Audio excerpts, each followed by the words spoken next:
Now, dear God, speak to us at the deep levels of our being. Shake us and awake us. May we be in tune to your word for our lives this day. Amen.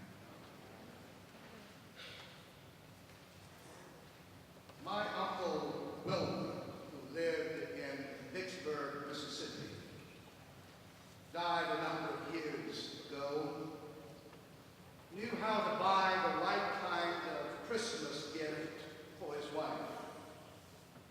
Year after year, he gave her exactly what she wanted. He never missed. His batting average at buying the right gift was 100%.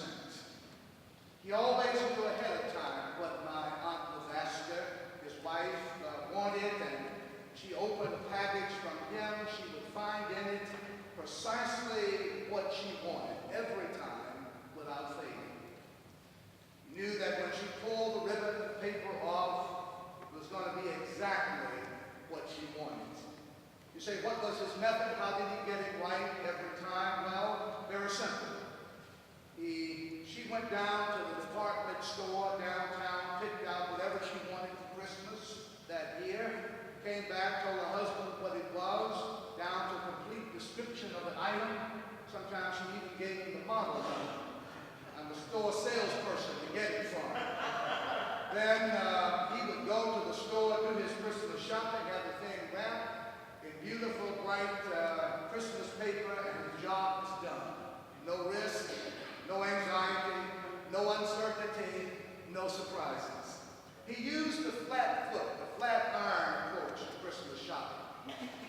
Cullen O'Neill, my son, on the other hand, when he was small, had a very different approach to Christmas. I used to watch him captivated, mesmerized, absolutely intrigued with curiosity. The packages, looking at the packages under the Christmas tree. He would poke around until he found a package with his name on it. Then he would pick one up in his hand, squeeze it like a careful shopper, feeling for ripe tomatoes, and shake it with deliberate care, then hold it in both hands, shake it to see, whether something was shaking on the inside of it, peel the wrapping paper back, maybe just a little bit, and then he'd slowly put it back down again. He would have given heaven and earth to know what was in that package. But at the same time, he didn't want to know, because he wanted a surprise later on. He wanted to be able to get up on Christmas morning and open it and be surprised. He wanted to know, no question about it. But he was willing to stay in the dark for the sake of surprise. He wanted to wonder, to speculate. He wanted to respect the mystery until the marvelous moment of revelation came. You know what? Inside of me, the spirit of my uncle Wilbur and the spirit of our son Cullen O'Neill are wrestling for control. They contend for control of my attitude toward life in general. On the one side, there is that flat foot attitude. I've got my feet planted firmly on the ground. I hate to take risks. I hate to admit that I don't know what's going on. I want to keep things under control around me. I want an explanation. No surprises, please. Right. There is inside of me a wonder killer. I don't want to be surprised. Yeah. I want to know what's going on. But on the other hand, there is something in me that likes to be surprised. There's something in me that likes to keep the wonder alive. I love it when my jaw drops, my eyes pop, my knees shake, and I'm reduced to amazement. I want my life to be wonder-filled, wonderful. I want there to be some mystery and some suspense in my life, don't you? And you know we have to work hard to keep the wonder and the suspense and mystery in life as adults. It's easy to lose it when you've been around the blocks, time or two, been been disappointed, been let down by people you put a little trust in, maybe even been done in and taken advantage of, and you've seen the rather seamy side of people, and it's so easy to become hard and cold and bitter and cynical and skeptical and suspecting of everything and everybody. It's so easy to become flat-footed, to have a flat-iron attitude about life, to think you got all of the answers, that you've already experienced all of life.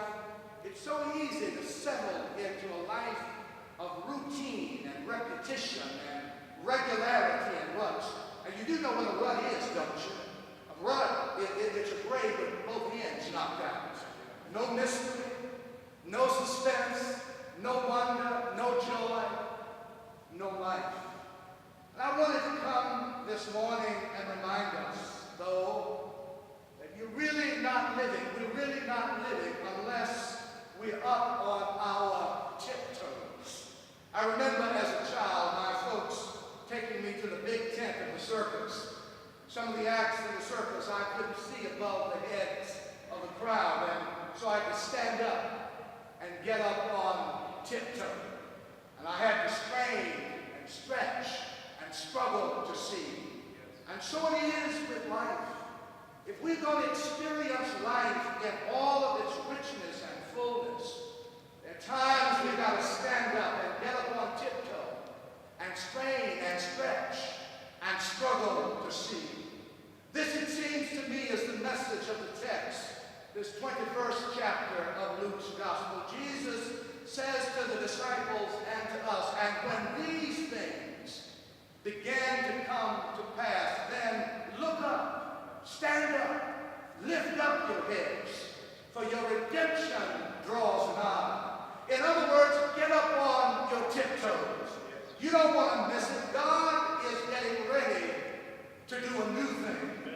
But if you're going to see it, you got to stand up and get up on tiptoe. You got to strain and stretch and maybe even struggle to see it. When these things begin to come to pass, then look up and lift up your heads, for your redemption draws nigh.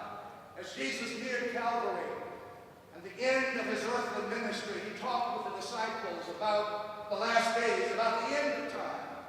There would be wars and rumors of war. Standing in Jerusalem with the disciples who marveled at the beauty and grandeur and glory of the temple, Jesus said to them, don't get carried away with this place.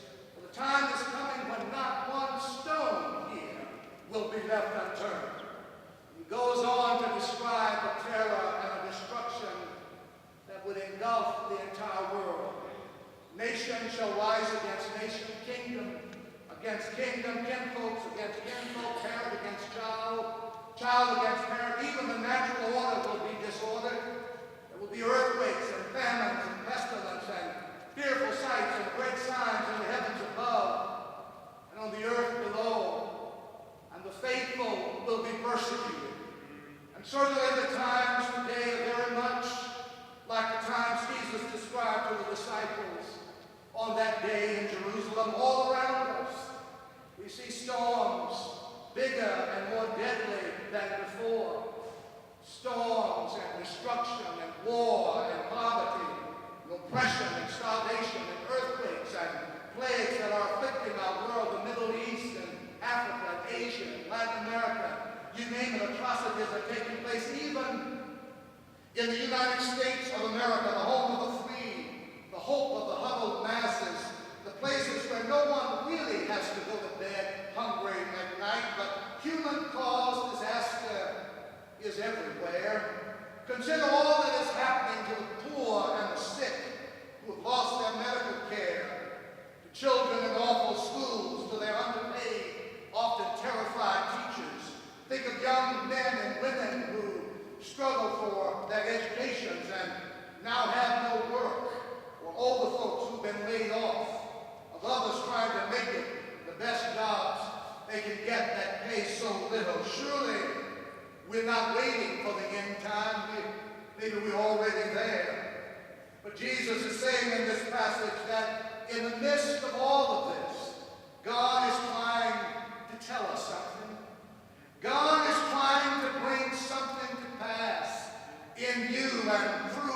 but you got to get up on your tiptoe.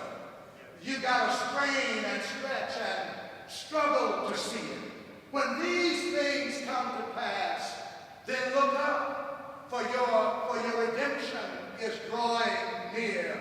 Jesus speaks of redemption coming on the wings of cosmic storms.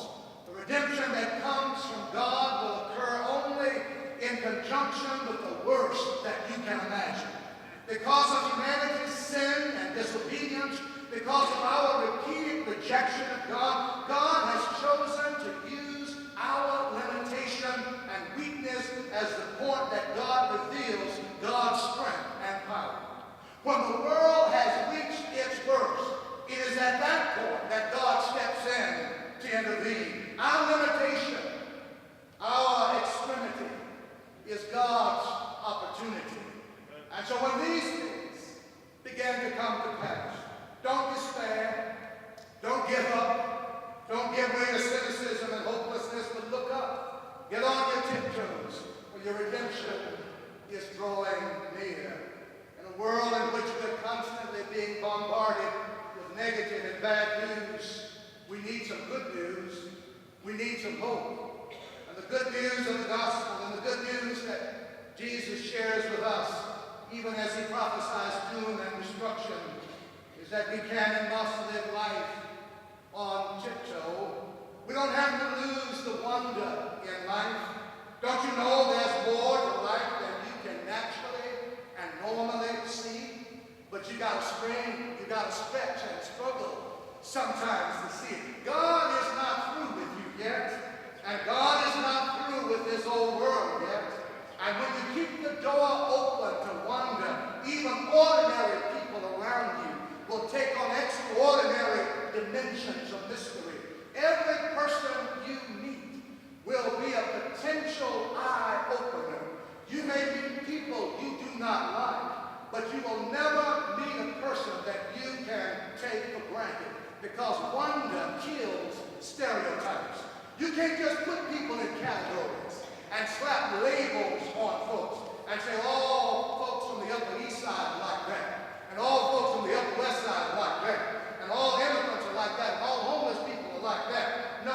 Every person you meet has a mystery that's far too deep for the likes of you to have it all figured out. There's more to me that meets my eye. There's more to you that meets yours. You have never even begun to unravel the mystery of yourself and your mind and your spirit. You are deep, unfathomably deep. And what I'm trying to get us to see this morning, if there is more to other people and more to your children, more to your parents, and more to yourself than you can see, don't you know there's more to God than you can see? God is a wonder. God is a wonder. God is a mystery. Yes, God is. I declare God is. And the only way you can approach the God of the universe is on tiptoe, open mouth, bated breath. That's why Jesus said, when these things begin to come to pass, then look up, get up on your tiptoes. Your redemption draws near. You wouldn't know it ordinarily. You can't see it naturally and normally. You got to strain, stretch, and struggle to see it. God is at work. God is not passively standing idly by, running things by remote control. God is in charge here. Somebody said God has no hands but our hands. Well, that's mighty funny. God made our hands without our hands. God has God's own hands and God's own ways of bringing to pass God's purposes. I dare you to get up on tiptoe and see what God is doing. Earthquakes happen below, but stars are shifting in the sky. Nations rise against nation down here, but divine troops are moving in the clouds. The fight for freedom goes on down here, but the armies, heavenly armies, are marching in the clouds. Jesus is telling us to get up on tiptoe and see the connection between political struggle and cosmic events, between earthly calamity and heavenly purposes. The invisible armies of the Lord are marching, even as we struggle down here. God has God's own way of moving and working it out. Almost 60 years ago, Rosie Parks commemorate bust. But God moved at the same time and brought a new day of justice to the earth. The band of slaves stepped in the Red Sea, but at the same time God moved and opened up the way for freedom. 13 young colonies stood firm against Great Britain, but at the same time God moved and brought a new nation into being. A fasting Gandhi prayed in India, but at the same time God moved and broke the back of British imperialism. Brother fought against brother on the bloody battlefields of the Civil War, but at the same time God moved and wrenched black slaves from the jaws of bondage. People in South Africa tried to hold on to the status quo, but at the same time God moved, opened up a prison door, and a man who'd been a prisoner for 27 years stepped out to become president of the land. Get up on your tiptoes and see what God is doing. What humanity intends for evil, God often turns to good. You don't have to get all bothered about what's going on down here. Just get up on your tiptoes every now and then and see what God is doing. We're not alone. God has promised never to leave us alone. Him might have said it well. I've seen the lightning flash. I've heard sin breakers roll, dashing, trying to conquer my soul. But I heard the voice of Jesus telling me to still fight on. No, never alone. No, never alone. Those of you who struggle to make the good life a reality, know that whenever you stand for truth and love and justice and right and righteousness, God stands with you. Get up on your tiptoes and see what God is doing.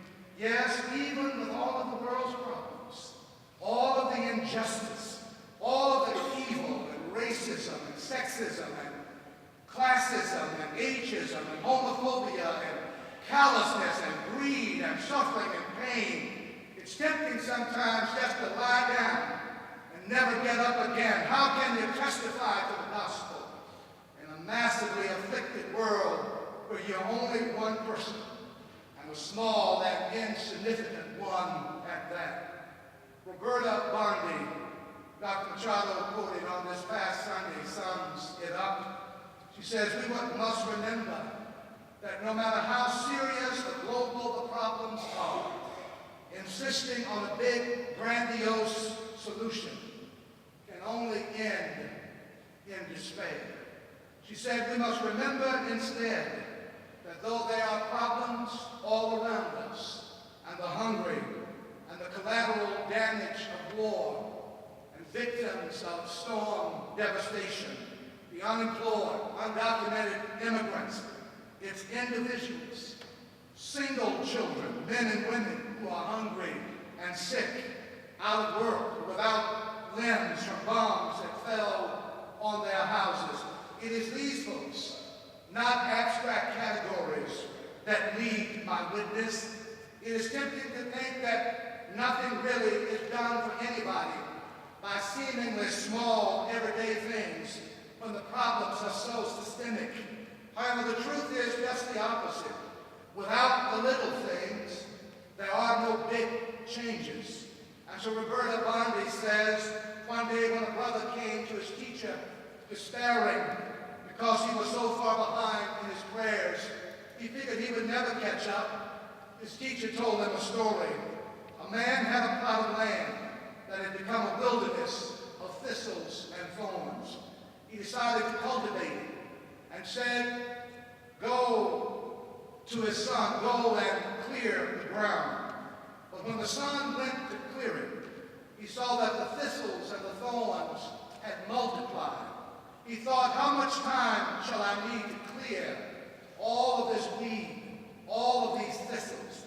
And so instead he lay on the ground and went to sleep. He did this day after day. When his father found him doing nothing, the son explained his discouragement. The father replied, son, if you had cleared each day the area on which you lay down, your work would have advanced slowly and you would not have lost heart. The son did what his father said, and in a short time the whole plot was cultivated. And so Bondi says, I'm just forgetting about the end times. I'm not sure how long it could take. One cup of water, one act of service, one time when I say what I really think, one quiet vote cast at a time, one person, one act, one deed, one gesture, one smile, one good thing. And so I offer what I have. I offer the one that I have, though small and insignificant it is. I offer